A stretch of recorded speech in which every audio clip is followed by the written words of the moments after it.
ప్రభువును ప్రియ రక్షకుడైన దేవుని పేరట మీ అందరికీ శుభాభివందనములు తెలియజేసుకుంటున్నాను. జీసస్ ను క్రియేషన్ మినిస్ట్రీస్ ద్వారా ఈ రీతిగా ప్రతిరోజు అనుదిన ఆహారమును మీతో పంచుకోవడానికి దేవుడిస్తున్న కృపను బట్టి దేవునికి ఎనలేని కృతజ్ఞతలు. ప్రియులారా, అందరూ ఎలా ఉన్నారు? బాగున్నారా? ప్రతిదినము ఈ యొక్క అనుదిన ఆహారం ద్వారా బలపడుతున్న మిమ్మల్ని అందరినీ బట్టి మేము ఎంతగానో దేవుణ్ణి స్తుతిస్తున్నాం. మీ అందరి కొరకు మేము ప్రార్థిస్తున్నాం. వాక్య ధ్యానంలోనికి మనం వెళ్దాము. సంఖ్యాకాండము 12వ అధ్యాయము 4వ వచనం నుండి 9 వచనములు. యెహోవా మీరు ముగ్గురు ప్రత్యక్షపు గుడారమునకు రండని హఠాత్తుగా మోషే, అహరోను, మిరియాములకు ఆజ్ఞ ఇచ్చెను. ఆ ముగ్గురు రాగా యెహోవా మేఘస్తంభములో దిగి ప్రత్యక్షపు గుడారం యొక్క ద్వారము నద్ద నిలిచి అహరోను, మిరియాములను పిలిచెను. వారిద్దరూ రాగా ఆయన, నా మాటలు వినుడి.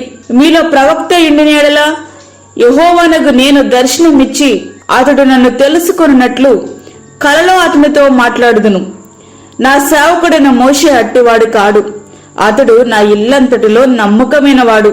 నేను గూఢభావములతో కాదు, దర్శనమిచ్చి ముఖాముఖిగా అతనితో మాట్లాడుదును. అతడు యెహోవా స్వరూపమును నిదానించి చూచును. కాబట్టి నా సేవకుడైన మోషేకు విరోధముగా మాట్లాడుటకు మీరేలా భయపడలేదనెను. యెహోవా కోపము వారి మీద రగులు కొనగా ఆయన వెళ్లిపోయెను. మోషే గారి భార్య సిప్పోరా, బహుశా ఆమె మరణించి ఉండవచ్చు. కాబట్టి మోషే గారు మరలా కూషు దేశపు స్త్రీని అనగా ఇథియోపియా దేశపు స్త్రీని ఆయన వివాహము చేసుకున్నారు. ఇది ఆయన సహోదరుడైన అహరోనుకు, సహోదరి అయిన మిరియాముకు నచ్చనట్లున్నది. అందుచేత ఇదే అదునుగా ఆయన నాయకత్వానికి వ్యతిరేకంగా మాట్లాడడం ప్రారంభించారు. వారికి ఇవ్వబడిన పదవులతో వారు తృప్తి చెందినట్లుగా లేరు. ఆయన నాయకత్వానికి లోబడి పనిచేయడం వారికి ఇష్టం లేనట్లు వారి మాటలను బట్టి మనము అర్థము చేసుకొనవచ్చు. అయితే భూమి మీదున్న వారందరిలో మిక్కిలి సాత్వికుడైన మోషే గారు మాత్రం ఒక్క మాట కూడా మాట్లాడకుండా మిన్నకుండిపోయారు. అయితే దేవుడు అక్కడ జోక్యం చేసుకున్నట్లుగా మనకిక్కడ స్పష్టంగా కనబడుతూ ఉంది. మేఘము ఆ ప్రత్యక్ష గుడారం మీద నుండి ఎత్తబడింది. అప్పుడు మిరియాముకు హిమం వంటి తెల్లని కుష్టు సంభవించింది.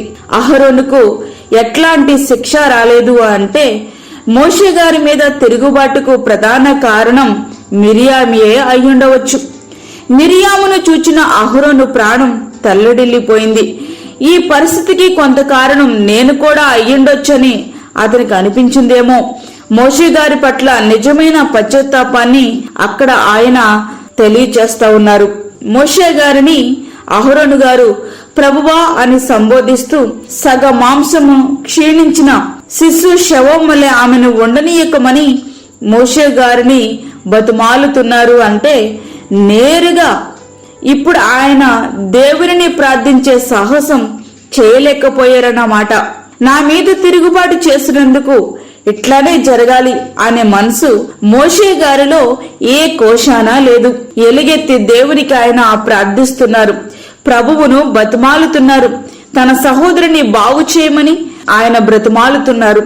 ఆ ప్రార్థన ఆలకించిన ప్రభువు పాపము క్షమించబడినప్పటికీ దాని ఫలితం కొంతకాలం అనుభవించవలసి ఉంటుంది.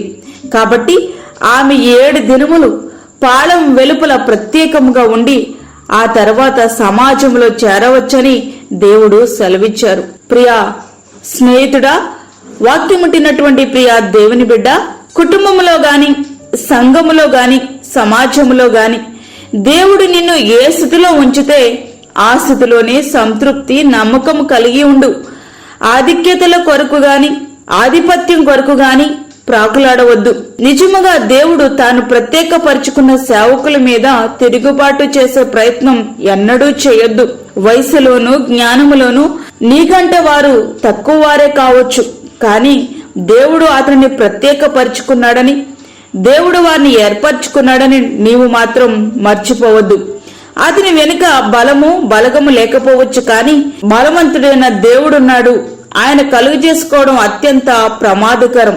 అదే సమయంలో తన మీద తిరుగుబాటు చేసినప్పటికీ క్షమించి ఆమె కొరకు ప్రార్థించినట్టు మనసు మనము కలిగి ఉండాలి.